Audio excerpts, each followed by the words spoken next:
వైజాగ్‌లో ఉన్న గ్లాస్ బ్రిడ్జిని 2, 3 గంటలు లైన్‌లో నిల్చోకుండా త్వరగా చూడాలంటే ఏం చేయాలో ఆఖరిలో చెప్తాను. ఈ వీడియో స్కిప్ చేయకుండా చూడండి. Hi friends! మీరు వైజాగ్ వెళ్ళినప్పుడు తప్పకుండా చూడాల్సిన ప్లేస్‌లో ఫేమస్ అయింది కైలాసగిరి. ఈ కైలాసగిరి పైన ఎన్నో అడ్వెంచర్స్ ఉన్నాయి. ఇప్పుడు లేటెస్ట్ ట్రెండ్ అవుతున్న గ్లాస్ బ్రిడ్జ్. ఈ గ్లాస్ బ్రిడ్జ్ ఇండియాలోనే మొదటి గ్లాస్ బ్రిడ్జ్. ఇది కొత్తగా పెట్టడం వల్ల బాగా రద్దీగా ఉంటుంది.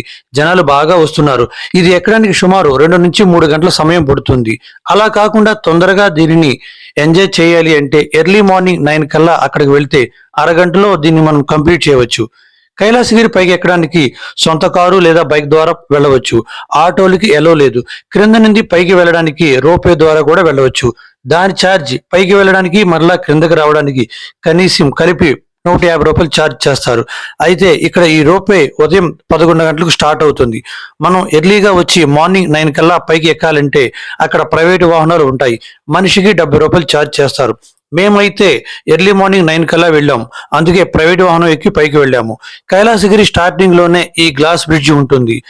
మనిషికి రూ. 270 ఛార్జ్ చేస్తారు. ఫ్యామిలీ ప్యాక్ అయితే కొద్దిగా తగ్గుతుంది.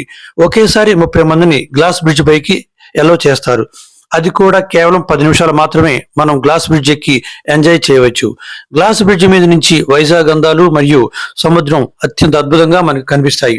ఏ సమయంలో వెళ్ళినా ఆలస్యం కాకుండా ఇంకా త్వరగా చూడాలి అనుకుంటే విఐపి టికెట్ ఉంటుంది. దాని ఖరీదు రూ. 1000 ఉంటుంది. ఈ టికెట్ తీసుకుంటే కేవలం 5 నిమిషాల్లోనే మనం ఆ గ్లాస్ బ్రిడ్జ్ ఎక్కవచ్చు.